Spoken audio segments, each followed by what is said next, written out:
अस्सलाम वालेकुम भाइयों। मोहम्मद आज़म समीर पहले की तरह हाज़िर है। चाइना के बहुत से वीज़ाज़ मैंने आप लोगों के साथ शेयर कर दिए हैं जनाब। चाइना का S visa, X2 visa, x visa, X2 visa और स्टूडेंट वीज़ा को वहाँ पे जाके कैसे रीन्यू करते हैं, फैमिली रीयूनिफिकेशन वीज़ा को वहाँ पे जाके कैसे रीन्यू करते हैं, उसकी फ़ीस क्या है, उसके क्या प्रोसेस है, कैसे आपने वहाँ पे रहना होता है, कैसे आपने वहाँ पे आगे जाकर रेजिडेंट परमिट लेना होता है। ये सारी चीज़ें मैंने आप लोगों के साथ शेयर कर दी हैं। आज मैं आपको चाइना की एम्बेसी में लेके जाना चाहता हूँ दोस्तों, ताकि आपको लगता होगा कि भाई ये कहाँ से इंफॉर्मेशन हमें प्रोवाइड कर रहा है भाई, और आपको पूरा इदराक होना चाहिए। चाइना एम्बेसी इन पाकिस्तान, ठीक है।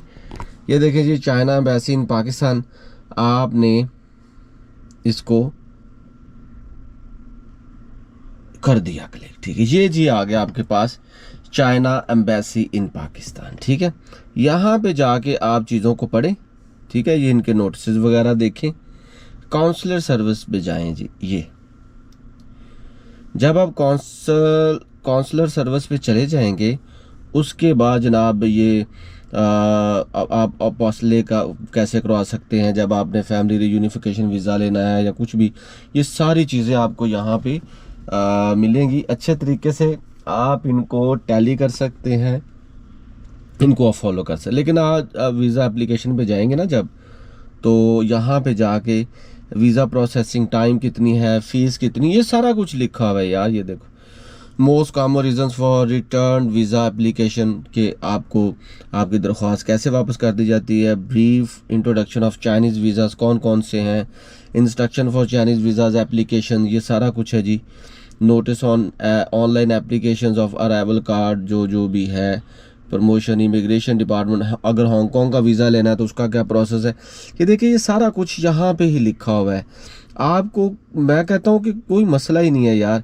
फॉर एग्ज़ाम्पल, आप चाइनीज़ वीज़ा एप्लीकेशन पे जाते हैं, ठीक है। चाइनीज़ वीज़ा एप्लीकेशन पे जाते हैं तो यहाँ पे देखें, जितने भी वीज़ाज़ कैटेगरीज हैं वो सारी लिखी हुई हैं। ये देख रहे हैं, C visa, D visa, F visa, J1, J2, L visa, M visa, ठीक है। ये देखें, ये सारा कुछ Q1, Q2, मैंने बहुत से वीज़ा तो आप लोगों से शेयर कर भी दिए हैं। S1 की है, S2 की है, X1, X2। इसके अलावा जनाब ये देखें, Z वीज़ा, ये भी बता दिया है। तो वहाँ पे जॉब कैसे करते हैं, ये सारा कुछ, उनके रिक्वायर्ड डॉक्यूमेंट सारा कुछ है यहाँ पे यार। ये देखो, ये देखो। तो परेशान होने की ज़रूरत नहीं है भाइयों, सारा कुछ आपको यहीं पे मिलेगा। तो आज मैं आप लोगों के साथ शेयर करने जा रहा हूँ इनका आर वीज़ा। ये देखें, ये मैं यहाँ पे इसलिए पोर्टल पे लेकर आया हूँ ताकि आप खुद असबर देख लें। ये है जी आर वीज़ा, ठीक है। आर वीज़ा किन लोगों को इशू होता है, जो जिनका हाई लेवल टैलेंट्स होते हैं, ठीक है। अर्जेंटली नीडेड होते हैं जी, specialise talents for China. China में फॉर एग्जांपल अगर कोई एक्टर एक्ट्रेस उनको चाहिए, अगर वो अपनी मूवी बना रहे हैं, आपको कास्ट करना चाहते हैं, या कोई वहाँ पे कोई ऐसा काम हो रहा है कि जिस पे आपका फ़नून लतीफ़ा रिक्वायर्ड है, पेंटिंग्स रिक्वायर्ड है, या कोई डांस रिक्वायर्ड है, तो आपके पास कोई ना कोई टैलेंट होना चाहिए। तो then they will call you, या आप वहाँ पे जाते हैं किसी एग्जीबिशन में, तो उसके लिए कंफर्मेशन लेटर होना चाहिए जनाब, for high level foreign talent issued by the certified Chinese relevant authority. देखिए, ये इसकी रिक्वायरमेंट है। आप जब वहाँ पे जाएंगे तो आपके पास ये हाई अथॉरिटी से ये लेटर होना चाहिए, then you are eligible to apply for our visa. ये देखिए, देख रहे हैं आप लोग। तो आप चाइना एम्बेसी की वेबसाइट पे, वैसे चाइना एम्बेसी आपको डायरेक्ट वीज़ा नहीं देता, उसने जनाब आपको जेरी के ऑफिस के थ्रू वीज़ा देना होता है, लेकिन आप वहाँ से इंफॉर्मेशन कलेक्ट कर सकते हैं। ये जो आर वीज़ा है चाइना का, हाई टैलेंट वीज़ा, इसको अगर आपने मज़ीद इस पे अगर हम जाएं तो सबसे पहले तो रिक्वायरमेंट आपने देख ली कि आपके पास कंफर्मेशन लेटर होना चाहिए जो चाइनीज़ अथॉरिटी से आपके पास हो, ठीक है। वो QR कोड के साथ होना चाहिए। याद रखें, चाइना से कोई भी लेटर आपके पास है तो वो QR कोड से होना चाहिए, और उसके ऊपर QR कोड, उसमें ये होता है कि तमाम इंफॉर्मेशन होती आपकी और उनकी, और वहाँ पे जो बंदा आपको भेज रहा है डेफिनेटली वो भी मिनिस्ट्री ऑफ जो फॉरेन अफेयर है वहाँ पे जाके उसको अटेस्ट करवाता होगा। सारा सिस्टम बहुत लंबा चौड़ा सिस्टम है, ब्यूरो से या किसी भी इदारा जो वहाँ पे है, पुलिस ब्यूरो है, उससे वो कंफर्म करवा के ही आपको भेजता होगा ना। तो वो एक डॉक्यूमेंट जो है ना वो आपके पास ज़रूर होना चाहिए हायर अथॉरिटी से। उसके बाद वैसे ही पूरा प्रोसेस, जो आपने लेटर ले लिया, आपने विज़िट फॉर चाइना में जाके जो फॉर्म होता है उसको फिल करना है। उस पर आपके अपने सारे डॉक्यूमेंट्स, आपका पासपोर्ट, आपकी टिकट तो खैर नहीं, आपकी होटल बुकिंग में नहीं, अगर जो बंदा आपको बुला रहा है वो ज़ाहिर आपको अपने पास रखेगा, उसमें सारा कुछ लिखा होगा।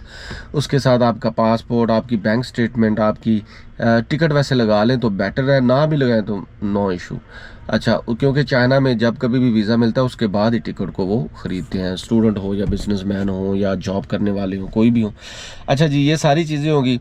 उसके बाद ये आपने अपनी हेल्थ के डॉक्यूमेंट्स लगाने हैं, और ministry of foreign affairs MOFA से आप अपना पुलिस करैक्टर सर्टिफिकेट भी अटैच करवा लें तो ज़्यादा बेटर। अगर उसमें QR कोड है तो फिर नो नीड, अगर उसमें वो सारी इन्फॉर्मेशन नहीं है, मैनुअली बना हुआ है, तो फिर वहाँ पे टप्पा लगवा लें, कोई मसला नहीं है। और लास्ट टाइम मुझे एक दोस्त ने कहा है जी आप इनकी अपॉइंटमेंट नहीं होती चाइना में, चाइना के वीज़े के लिए अपॉइंटमेंट नहीं होती, लेकिन जब आपने जेरी के ऑफिस में जाना है तो भाइयों वो अपॉइंटमेंट ही होती, वो आपको एक डेट देते हैं कि आपने इस डेट में आना है। ये मेरा मकसद होता है बताने का, आपने जेरी के ऑफिस में जो डेट्स ऐसे तो नहीं चले जाना। जब आपका फॉर्म फिल हो जाएगा, सारा कुछ हो जाएगा, उसके बाद 5 वीक, 4 वीक, 2 वीक या 1 वीक, जब कभी भी आपको जेरी का ऑफिस बुलाए तो आप वहाँ पे जाए, उसको अपॉइंटमेंट डेट ही कहते हैं। ठीक है, वैसे तो अपॉइंटमेंट जो है वो यूरोपियन वीज़ाज़ के लिए मशहूर है ये वर्ड। अच्छा जी, अब आपने ये सारे डॉक्यूमेंट्स को इकट्ठा किया, फॉर्म भी इकट्ठा किया, वहाँ पे अपना सिग्नेचर किए, वाइट बैकग्राउंड के साथ तस्वीर ले गए, आपने अपनी जो कंफर्मेशन लेटर है वहाँ से आपको मिलेगा या मिल चुका है वो, साथ में आपका फॉर्म, साथ में आपका पासपोर्ट, साथ में आपकी बैंक स्टेटमेंट, साथ में आपके पुलिस करैक्टर सर्टिफिकेट, साथ में आपके जो जितने दूसरे डॉक्यूमेंट्स हैं, CV भी ले जाएँ, कवरिंग लेटर भी ले जाएँ, और अगर टिकट पहले लेनी है तो वो भी ले जाए, डमी करवा ले, कोई मसला नहीं। तो आपने जेरी के ऑफिस में पहुंचना है। जेरी का ऑफिस इस्लामाबाद में भी है, लाहौर में भी है, कराची में भी है। इस्लामाबाद में अगर आप जाना चाहते हैं तो सुबह 9 बजे तक वहाँ पे पहुँच जाएँ, वहाँ पे जाकर अपना सामान वगैरह बाहर रखें, किसी दोस्त को ले जाएँ, उससे पकड़ा दें। उसके बाद अंदर चले जाएँ, अंदर जाने के बाद आप जनाब टोकन ले गए, टोकन के साथ साथ ही आपकी वहाँ पे तस्वीर हो जाएगी, और उसके बाद आपने अपने तमाम डॉक्यूमेंट्स को लेके जाके R वीज़ा की मद में ना, तो वहाँ पे आपको खिड़की पे ही तमाम डॉक्यूमेंट्स को सबमिट कराना है। वो जो ऑफिसर होगा या होगी वो आपको सारी चीज़ें बता देंगे कि भाई ये चीज़ें हैं जो आपको चाहिए हैं, ठीक है। तो वो यहाँ पे लिखा भी हुआ है, लेकिन यहाँ पे उन्होंने बस कहा हुआ है कि आपके पास वो कंफर्मेशन लेटर होना चाहिए, ठीक है। तो इसके साथ साथ दूसरे तमाम डॉक्यूमेंट्स, वो फॉर्म, और इसके अलावा तस्वीरें तो खैर नहीं चाहिए होती, वो वहीं पे आपकी वो तस्वीरें ले लेते हैं। इसके अलावा ये है कि आपके बाकी जो दूसरे मानदा डॉक्यूमेंट्स हैं उनको वो अपने देखते हैं, सिक्योरिटाइज करते हैं। अगर इफ़ एवरीथिंग इज़ ऑलराइट, फिर वो आपको कहेंगे कि भाई आप वहाँ पे जाएं, वहाँ पे जाके इन तमाम डॉक्यूमेंट्स को वो डॉक्यूमेंट्स अपने पास रख लेते हैं।